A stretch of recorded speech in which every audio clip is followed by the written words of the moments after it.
Nava Bray playing right on Magic FM. DJ Jenny P is my name. It's only 36 past 1 p.m. And we're still working hard as earlier on communicated and promised that Dr. Rodias will be joining me in the studios of Magic FM. We'll have a chat about a number of things. Yes, he's finally here. As they say, better late than never. Dr. Soko Muzoku Bantutati.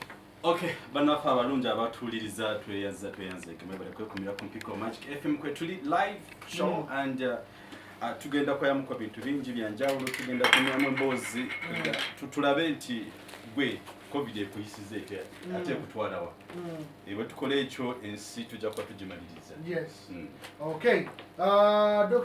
Doctor Wadala okola mirimu ki ebituufu abantu banyumirwa kutegeera eggwanga. Emirimu nga tukola mingi. Fe emirimu gyenkola nze gyange gya bitabo. Okay. Gya bitabo. Philosophical. Okay. Ogamba philosophical otegeeza ki? Okay, kakam kino kyentegeeza nti waliwo n'abadokita abasamize. Obamanyi? Waliwo badokita b'empiso. Yes. Nabo gye bali. Ate waliwo ffe ab'ebitabo. So kati gwoli wa bitabo. Ow'ebitabo ayawukanya luddawa n'owaki kugambye? Waliwo ab'ebisolo. Waliwo ab'empiso. Waliwo n'abasamize. Ow'ebitabo n'ow'empiso mwena muli badokita mwawukanya luddawa. Okay, being a doctor of philosophical or degrees is third class. Naye ate oli osobola okufuuka doctor within one degree. Yep. Okay. Niceness. Okay. Nga weeri entertainment show, doctor. Kayimba kika tukubira tukoma otwanjula omulamo gwa leero. Akayimba bannange. Omuyimbi nagwo gwoyagala. Njagala nnyo gospel. Gospel music. Right, gospel music. Omanyi buli lw'okulembeza Katonda buli kintu kitambula mu bulamu bwo. Okay. Tuyinza kukubira kayimba ki? Olwa Judisi babiri. Okay. Nti afuga. Mukama Katonda. Yesemo. Naye nga abantu bagambe ku channel yo. Bannaffe. Omuntu gwe muliza ne sawa zino gwe bayita Dr. Heba Rogers mutakunsanga ku Flashlight Channel Uganda butiro kuchaza banabyabufuzi abenjawulo awamu nabo abasumba kugamba our channel welcomes everyone. Yes, so long as tovu matowe mula nga tovudde ku mulamwa. We welcome and we entertain. Muwerako ne musotola ensonga ezenjawulo muzi. Okay. Nice. Katufunira kayimba kamuko kakoka. When I come back tutandikira awo. Tugenda kubuuza era tubuuza doctor. Omuvubuka yali yisiza atya mu mbera ya COVID-19 era yali surviving atya. But before we go there, tusaba abantu b'ekifaananyi the impact of COVID-19 eri omuvubuka. Impact of COVID-19. Yes. So bannaffe mwena abatuliriza ku Magic FM tweyanzege mwekomireko mu kutu ate tujja sigala nga tubasomesa. Omanyi COVID eno mu Uganda twagitwala ng'ekintu ekimazeewo ensi. Abamu balowooza it is the end of the life. It's not true. Yes. Ate buli lw'oba mweyembeera n'olowooza nti it is the end of the life, trust me, oba hopeless. Naye ate ne gavumenti yaffe teyafaayo nnyo ku sensitize communities awamu n'abantu. Nga bakubulanga ba COVID-19 bad black abalese kati yogera olira kakati nyoga bad black ani agenda okumulaba anti abantu abali mu sector y'emirimu gyakola bamuliriza. That's why this is an example ne babekulu bayimba ennyimba bavinka baani bonna bameka abalina otiti okuwuliriza bebekulu ng'ayimba smart data abasobola bayina natika ekyewunyisa COVID-19 it has not affected nnyo bana ba elites bana abeno wansi bebali obubi nnyo beba abantu avuka betwaliogeddeko abo nabo. Why do you think it affected the elites? Lwaki? Most of them bali bakolamu they served those who served. Okay. But ono wawansa kasente kalya ka buli lunaku bw'atavuga boda tagenda kulya. Okay. Bw'atakola bwayaya tagenda kulya. Yes. Ne wali wana baboda bangamba nti bakola emitwalo 8 5 olunaku okudda waggulu oba okudda wansi. Naye kyogamba kasente akabatasobola kufisaako. Oyogedde bulungi boda tebaye ya mukama we. Ate bazinanga zaabwe. Then baba ne what you Twitter 4 P's. Poor planning leads to poor performance. You plan it properly, you save for COVID once it comes. Abamu kwabo kakati abagezaako kukikola. Yes. Okay. Niceness. Obadde okyatuwa impact. Omuntu wa wansi anyigiriziddwa mu mbeera. Oba oyogedde ku data ne student omuntu wa wansi asembayo ne smartphone yagina. Debute bazirina. So kakati basically it has affected mostly youth. Njako ekyokulabirako. Omanyi rumors somewhere just naba kutuuka. Nenga I'm trying to find the way to okay. Abamu bagambya abazadde batunda abaana baabo abobuwala bafune kasente. Yep. Nga batunda into marriage for sex. For marriage. And that's why you see COVID-19 has created the most two things. Early pregnancy, early marriages. The unwanted one. So nwesanga omuntu totally ali out. Kati abazadde abamu kibakola. Myaka 14 15 amufumbiza. Bamwe mu kasente. A surviving. Ebyo. Emberegire mu isawo. Oli ajja kuloza aleseza awasiza kumba a saving COVID. But our government egezaako kola kisoboka okulaba nti abantu ebakwasaganya oli bagabye emmere. Kuno bagabye kasente kannabbanja. Kati kankubuli. Nze Katonda mwebaza. Sente za nabbanja tuyita za nabbanja kwa munange yali mu steering. Yes. Ezo sente Uganda tuli milioni 4 mu mmeka. Bagamba genda gabira emitwalo emmeka. Atano. Yes. Kati they miscalculated. Whoever did that didn't know the right thing and the right procedures. There are people are suffering. Kati abantu abetaaga ekyokulya mostly bantu bali mu urban centers. Niyo genda owulira aba MP abasinga bagabidde ba mu byalo. Yes, nabo bafa. Naye nga abantu abali muno within, those were locked in. Abali mu bibuga. Yes, those were locked in. Babonyabonye nya tebakyabona. Nkyakule kuno ekyabana abobuwala. One time I was discussing with one of my friend omuwala. Nangamba Roger nsaba Katonda kintu eki neme kufuna lubuto. Konze lwaki? Weyo mukyalo eyo. Nti ne bagula gye bagenda ogula postinas oba contraceptive pills. 0 kilometers ago okuva gyabeera. Unawa twali dwaliro. Teri. Okay. Because everything is locked. Okay. Ngeza kulaga COVID-19 kyakoze most mu bana abobulenzi n'abobwala. Nowesanga omwana ow'obwala waliwo bano ababadde nga bali busy nga batambula akola kino. But being idle. Asala okutaya left right nagenda mbasajja eri nagenda mbakazi okuva ku machapa kawongezi batayaya. Because taina option. Kana kyakusalawo. That's the impact. Ate abobulenzi abadde asamba ku mupiira, social gathering, community engagement, but now they are ending up getting stress. At the end of the day they are involved in other behaviors ezokufuna embuto, ezokunywa enjaga, things of that kind. So at the end of the day wesanga omunna Uganda but bali mukola. Yes. So that also it has caused more harm than good. But the most important thing, if you are in a given situation in a government that has not sensitized its people, we are in total mess. Naye kakati Dr. Kambuze, omuntu obanga obadde oli fine before the lockdown came in. Yes, embere nyigirizamu na wali tukkiriza. Naye ogamba otandika okukola emize emibi oba towedde mu ssuubi ng'oli gw'otugambyeko nti aba hopeless. Yes. No. Sometimes it's an option that is unavoidable. Okay. Kati ako ekyokulabirako. Waliwo abakyala abafumbo. Amanyi singa agenda ewaawo nga otambuddemu ko main man. Bayinza omuwaayo 5. Tewazirese waka. Niyatookoma n'obuuza nti owaayi kintu kyabadde kitya. So it's totally very, very, very bad. Once you have hopeless, nga tokyalaba na future. Your COVID abantu webatusiza. So we need to be in a situation, people to be sensitized, to be aware that at the end of COVID-19 there is a future. How?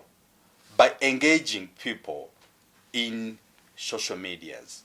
And in the social medias, ezigenda okuwa omulamwa without duplicating information. Okay. So now let's okufuna future okusigala ng'olina hope to see things moving on. Ne kakati mtebitambula. Okay. Kakati muna Uganda yalikoza atya. Gwe bwobeera gwe. Awo soko siba wakati doctor otujja mu mbeera yemu y'abavubuka. Nabalinda basoma mawulire over the weekend. Katugenze mu ssomero. Twogedde ku life nga we affected, business tezitambula, ekyokulya tewali, avuka bakoze emize. Eyo tuvuddeyo. But again, waliwo abantu nga balina obusobozi, school fees zibadde weeziri. Okusoma kugenda kukolebwa kutya because it seems like abamba bagenda losing interest y'abaana. Nabyo ticho omunga agamba nti results zapyo izafulumye. Kakati balina classes eza senior 1 kati bali abayise bababuuse bagende mu senior 2 n'abaddako bagende mu senior 3 abali like that and one way sigale naye ng'oli wagenda mu senior 1 ali mu senior 2 n'asoma bya senior 1 babawe kagamba wako omungi back to back basobole okufunza syllabus okugimalayo. What could be the solution now? Okay, according to me as an academician, yes, ndoza, it's the time to reframe things. We have different sectors of education. Nowe sanga nti mu government affair ya Uganda, omwana class ajimala mu mwaka mulamba. Yes. Three terms. Yes. It's the time kati esawa zino wendowooza. Term age. Mu class ndala. Hey. Because but is it possible? Can that be achieved? It can be achieved if we are very serious in terms of academic educations. Because that means syllabus zigenda chuka not zikwatibwemuko. COVID bweze tutebichuse. Lwaki education sector techuka. Na ye chuke muko. Oba tamu 2 oba tamu 1. Meaning that tusobola okusambya muko. First of all, mu Uganda ekiriwo n'abatasome ennaku zino mpulira mbu bebali mu office amanene. Okay. So tuchusema system of education. Na I think that tukonyeko kiri nacho. It's nature. Kanko chokulabira ko. Waliwo za komyo za PLP. Yes. Abana wabule ku social media ngatadeke bifananye byawo. Ng'omwana akusinga n'obunene n'obuwanvu nenga yise a celebrating na yise P7 munene muwanvu tisiganye tukulya bulungi ngakuze bali koze P7 ruli yes. Ne kati bajukola so education system nga nkwata yabwe y'ebintu yali nzibu nga bali still mu class grasping the work mbera ya COVID but the best option mama waffe Janet Kata achirowooze muko nti education system echuke muko nabyeko poster ba university batandika ebibuuzo is it next week kakati no kankubuuliza nze ndi musomesa yes omwana ayinza okubuuza ekibuuzo nga muli physical appearance nga munawe muli awo one on one nagamba saabitegedde nsaba konziriramu yes kasa bino ebya Zoom oloza babitegeera abakuzoom nga yali ku WhatsApp eyo nombere ya COVID but all in all education system ya field badde sobola okukola otya nekyuka muko. What could be the solution?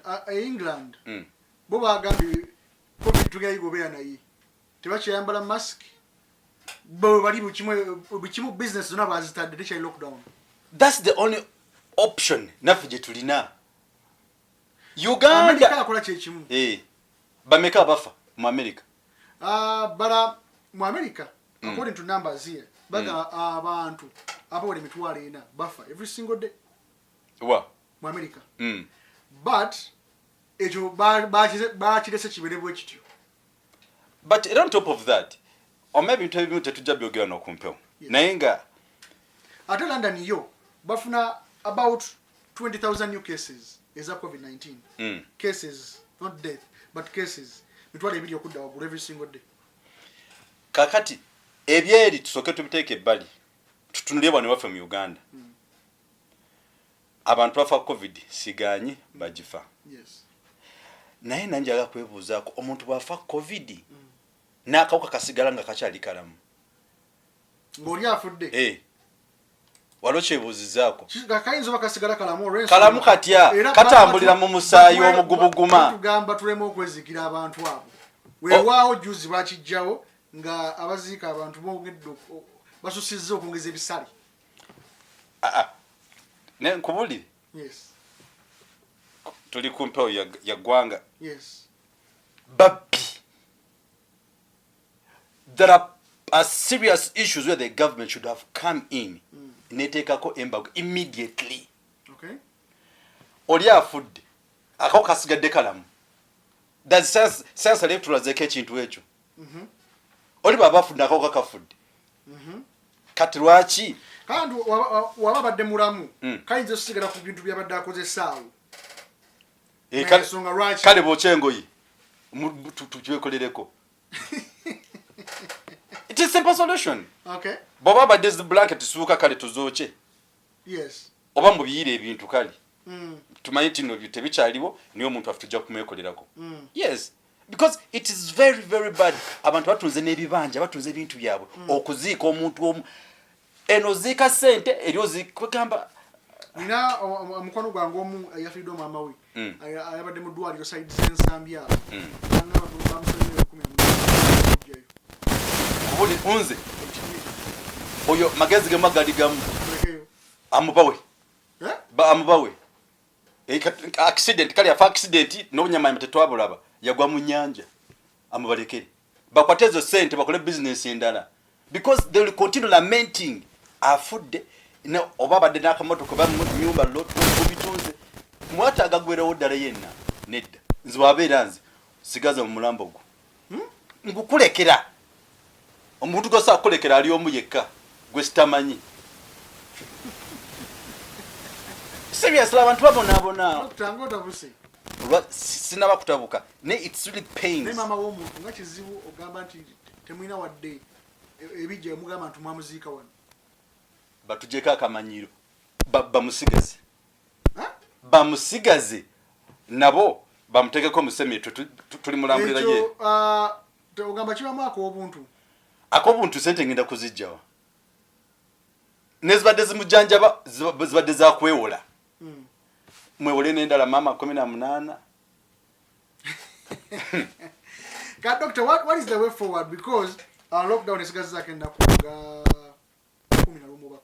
10 egweko here 42 days, and we do expect the president to come back and address the nation about COVID-19.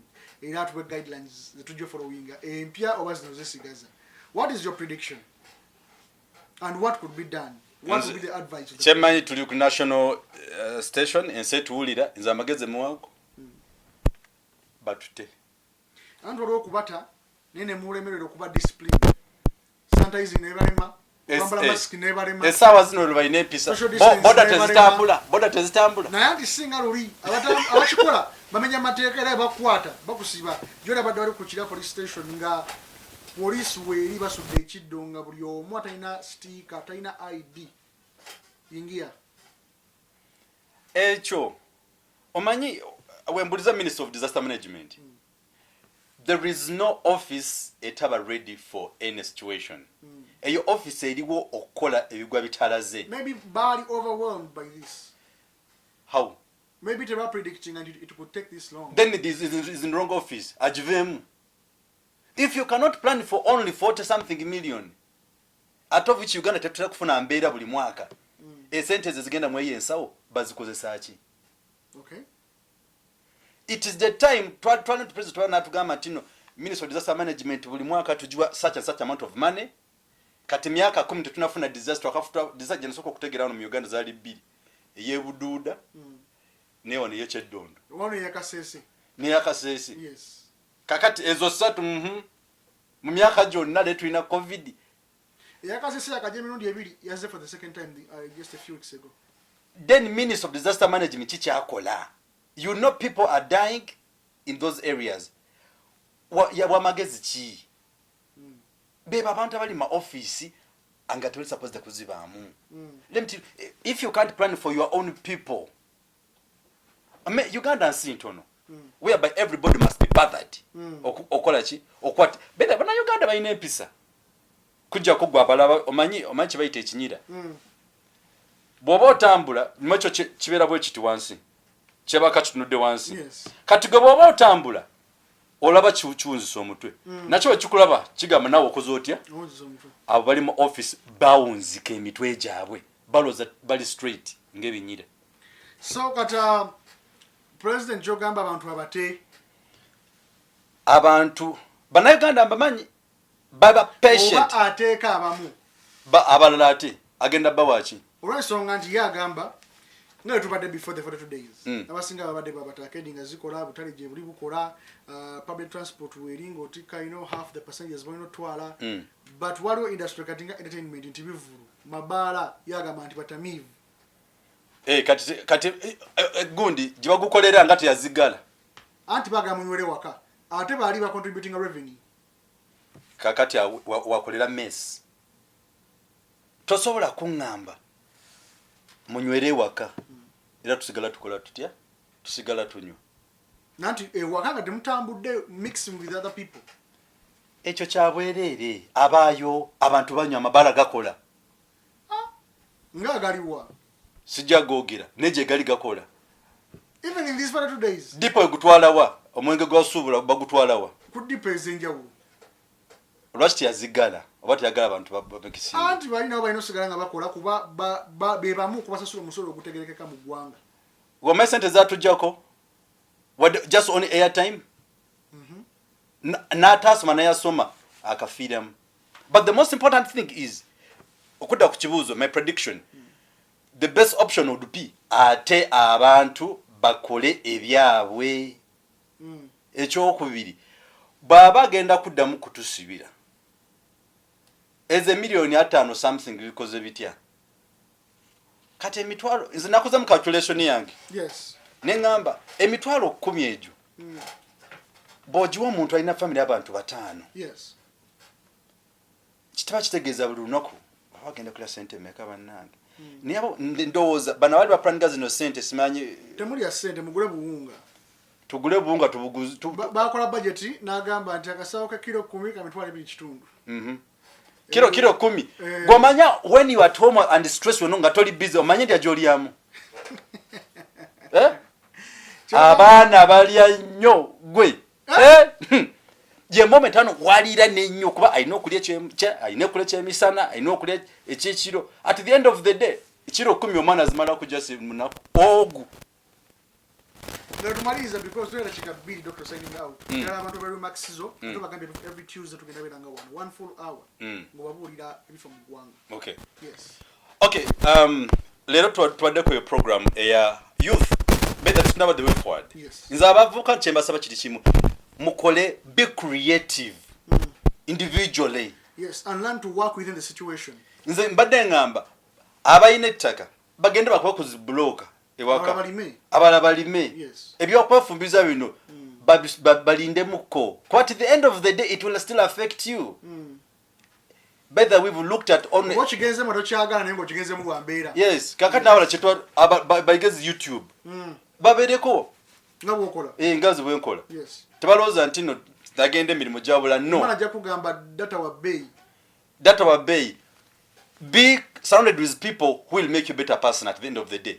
If you're surrounded with idiots, you're going to be automatically idiot. And if you're surrounded by people abakugamba tekisoboka tojja bakochokola. Those are the people who are next to take you to your mortuary. Samson Kasumba yangamba NBS nti you have to make friends abagamba nti bamanja akawumbi. Nti those are the people who know. How true is that? It's not true. Because that was his mind as a person. Yes. The most important thing. Dreams is really big. Yes, having a big dream when you are small in mind, yes. You're totally doing nothing. Okay. Better start small and grow big. Bobanga bade mukwano gwa na milioni 5. Aim higher unti enkera tujja kufuna milioni 10. You get my point? Yes. But wegomba nyunyi ne boda tojirina naga itokalina, then you are totally wrong. The most important thing is start small and grow big. Okay. If you start big, automatically the big thing will collapse, and at the end of the day, nothing in Gatolina. And the moment you are surrounded with people who never make you a better person, that's the end of your life. And how do you get those people? You can you go for sample. Watch them, how they behave, how they are moving, how they are prospering. If they are not tebagenda, oli enototo miss. Kubuza pata iruda wa tugenda tunywerewa. It's not bad to be entertained and know that and also yes. Out. But again, chino kwa kone limits. On top of that, yes. Nze chena alisabe na daba na abane sawa zino. Watch the community or neighborhood. Ewagundi bagaga. Yes. Funayo mukwabo. How do they behave? Interact with them. Noja kwesanga yaga mukwano go asibe nkunamyo, asiba bi balance, abira mu babbi, ba mukwano kwasabi akastairo. Ome one time nasanga ko mwana nga inevili zasibye. Okurisivinga simu nga akola bukozi what? But because he want to get the example ayaga akopabali ababira ku Instagram nebegomba ba brand influencers. Yes. Nerabira nti bali bakola sente because they have numbers. I get the point. So for that reason, be in your category. Find the class of people you can be associating with. If you're associating with people of a given class, ngolozo so kutuke at one time, please do. Nebo bana abantu gwa chizibo batukako. Baleke. But find the way. How can I be like them? Admire them. Begombe. Yes. Then you work hard to get them. But how do you get them? Start small and grow big. And if you grow big, there are people still inspiring behind you. At the end of the day, I think they should also never be worried or scared of losing some people on the way. Yep. Because that's it. Next time, if you try, by the way, never fear the word no. If you go with the word no at the end of the day,